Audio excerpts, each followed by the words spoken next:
그대는 자유하는가 라는 말씀으로 성민교회 양은화 목사님께서 말씀 선포하시겠습니다.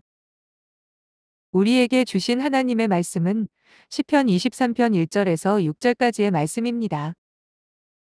여호와는 나의 목자시니 내게 부족함이 없으리로다. 그가 나를 푸른 풀밭에 누이시며 쉴 만한 물가로 인도하시는도다. 내 영혼을 소생시키시고 자기 이름을 위하여 의의 길로 인도하시는도다. 내가 사망의 음침한 골짜기로 다닐지라도 해를 두려워하지 않을 것은 주께서 나와 함께 하심이라. 주의 지팡이와 막대기가 나를 안위하시나이다. 주께서 내 원수의 목전에서 내게 상을 차려주시고 기름을 내 머리에 부으셨으니 내 잔이 넘치나이다.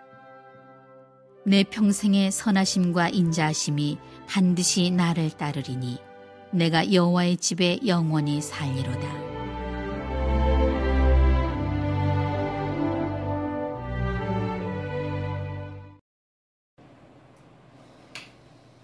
그대는 자유하는가? 미국의 벨레티 헨리는 자유가 아니면 죽음을 달라고 갈파했던 것을 우리가 너무 잘 압니다. 근데 주님께서는 요한복음 8장 32절에 진리를 알지니 진리가 너희를 자유케 하리라고 말씀하셨습니다. 자유, 이 얼마나 고귀한 단어입니까? 그래서 오늘 시편에서는 시편 23편인 본문은 지상 최대의 시로서 전문의 놀라운 자유가 흐르고 있는 것을 볼 수 있습니다. 우리가 이 자유를 누릴 수 있는 것이 어떤 것인가?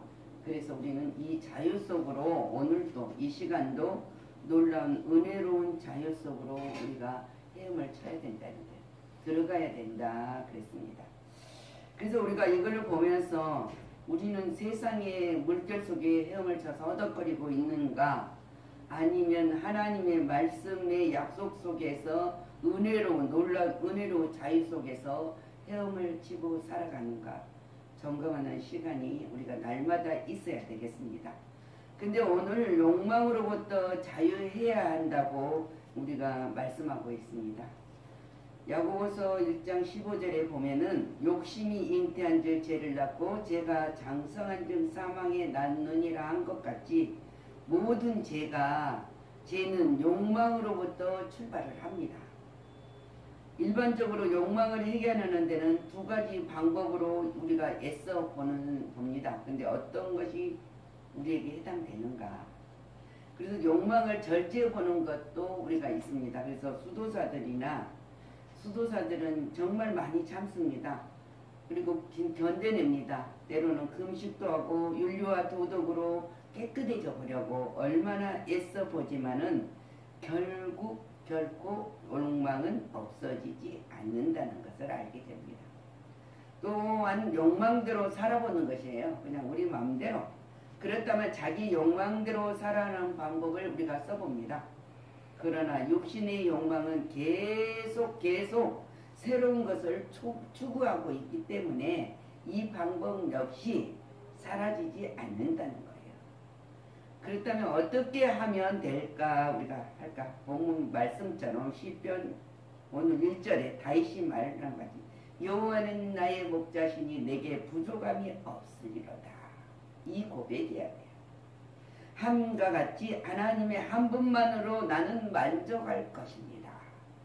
하나님이 계시기에 그분이 나의 목자가 되시기에 나의 모든 것이 되게 진정한 안식이 있고 그분 안에서 풍요가 있는 것을 고백하는 거예요. 그리고 방향으로부터 우리는 자유한 자가 되어야 된다 그랬습니다. 그가 나를 푸른 초장에 누이시며 쉴만한 물가로 인도하시는도다. 내 영혼을 소생시키시고 자기 이름을 위하여 의의 길로 인도하시는도다 했습니다.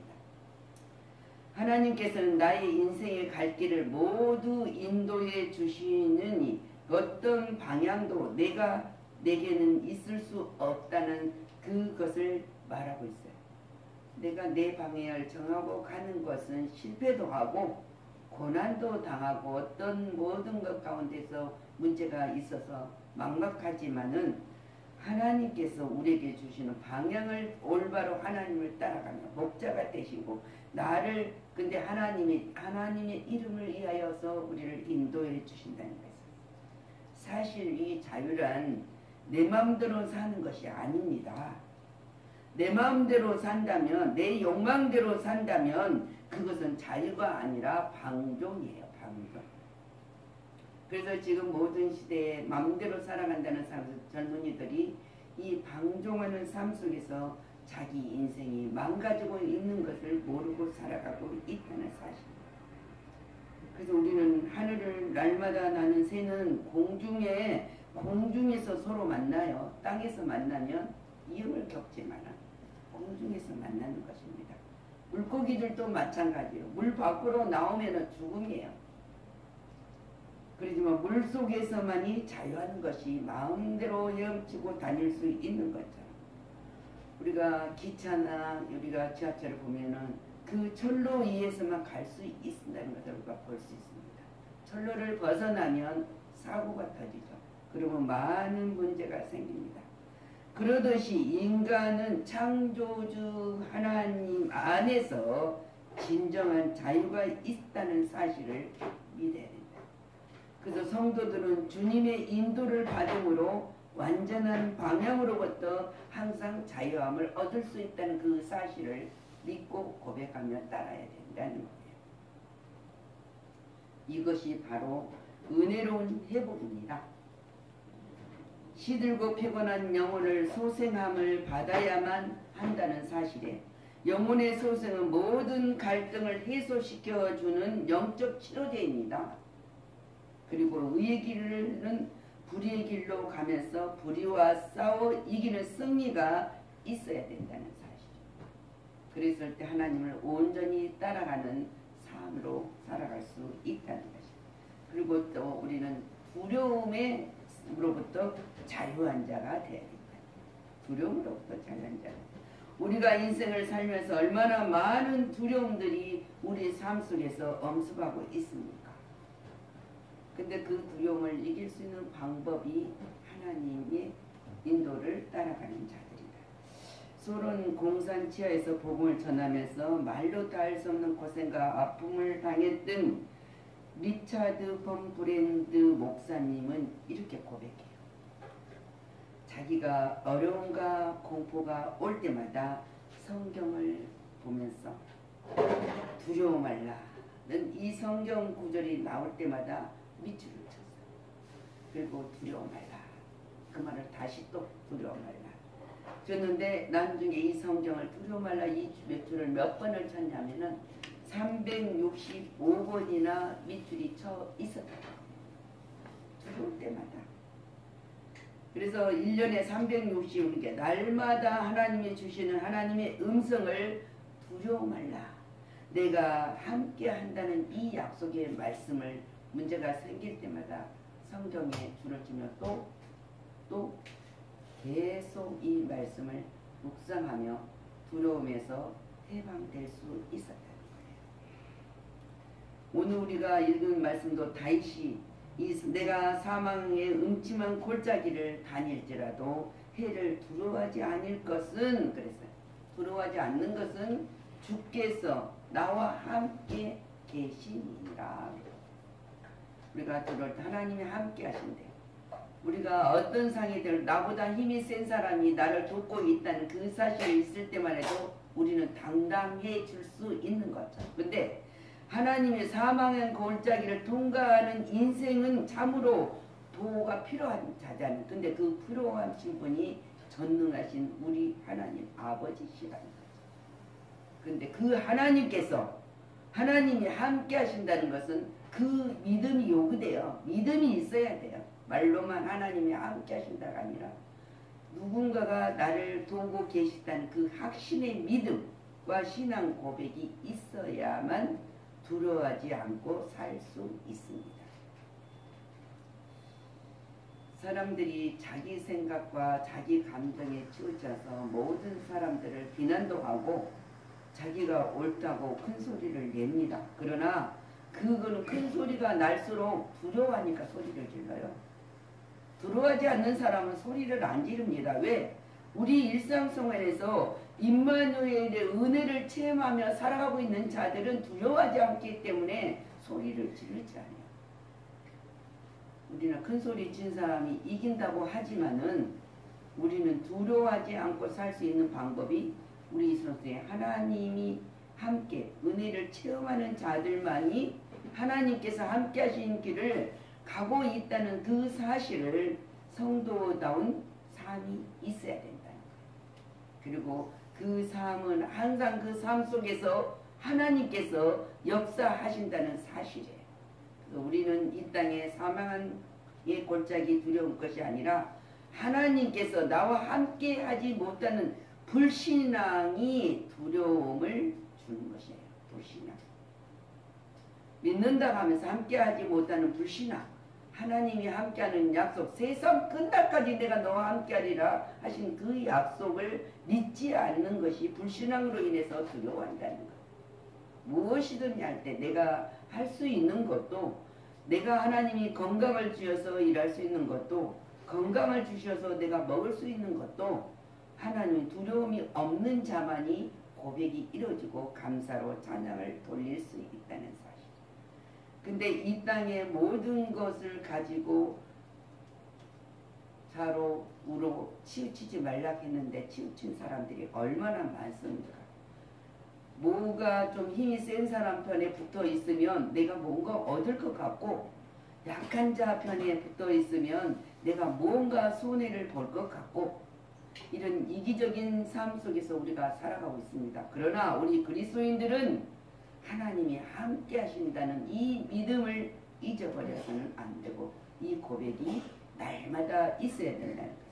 그런 자에게는 죽음으로부터도 자유를 얻을 수 있습니다. 오늘 6절 말씀에 나의 평생의 선하심과 인자하심이 정녕 나를 따르리니 내가 여호와의 집에 영원히 거하리로다 고백합니다.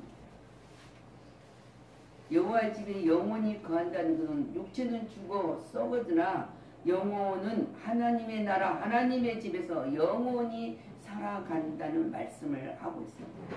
그리스도인은 죽은 것이 겁나지 않습니다. 왜? 죽은 것은 일반이니까요. 어느 때든지 우리가 죽는다는 것은 사실. 근데 겁을 내지 않는 이유가 육체의 죽음은 곧 영혼의 자유함을 얻는다는 그 사실을 인정하고 믿기 때문에요. 부활절. 영생복락의 관문이기도 때문에 그래요. 그래서 우리가 주님 묻습니다. 그대는 진정으로 자유하는가? 우리가 아멘을 할 수 있고 당당하게 자유로 살고 있습니다. 고백을 할 수 있어야 된다. 이것은 이는 성도가 살아 생전에 하나님의 선과 인자가 따르는 복을 누리기 때문이에요. 그 복을 누리다가 천국에서는 영원히 아버지 집에 거하는 복을 누리게 된다는 것이 우리가 찬송입니다. 하나님께 영광을 돌리는 거예요. 영생과 천국의 영광은 사실 우리 현실 속에서 숨 쉬고 있다는 것입니다. 우리가 숨을 쉬고 있는 거예요. 우리는 죽음의 숨을 쉬는 게 아니라 소망의 숨을 쉬고 있다는 사실입니다. 그것은 하나님은 영원한 우리의 주님이시기 때문이에요. 그래서 이 세상과 내세의 주인이십니다. 그리고 주님이신 그분 안에서 같은 세계, 주님과 같이 같은 세계이며 언제나 영광스러운 복이 우리에게 있다는 사실을.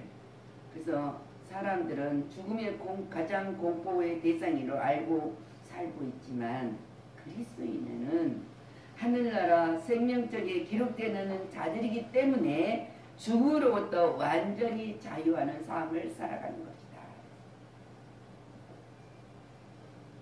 하나님은 선한 목자 되신다고 우리가 고백합니다. 선한 목자 되시는 하나님께서 오늘도 여러분을 푸른 초장으로 맑은 시냇가로 인도해 주시고 계십니다. 그래서 우리가 사망의 골짜기에서 우리가 살아갈지라도 영혼을 소생시키시면서 의의 길로 인도하여 주셔서 완전하게 구하시며 계십니다. 그래서 우리는 영육간에 부족함이 없는 은총을 받은 자들입니다.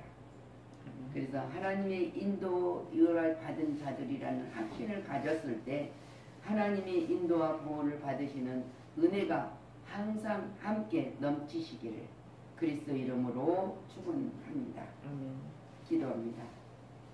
주님, 우리는 입으로는 하나님은 선한 목자 되신다고 고백하고 우리를 항상 인도해 주시고 함께 준다고 고백을 하지만 사망의 음침한 골짜기 같은 이 세상을 살아갈 때는 때로는 두려움에서 눈에 보이는 현실에서 환경 속에서 좌절하고 하나님의 약속을 잊어버리고 슬퍼하며 탄식하며 고통하며 살아가고 있습니다.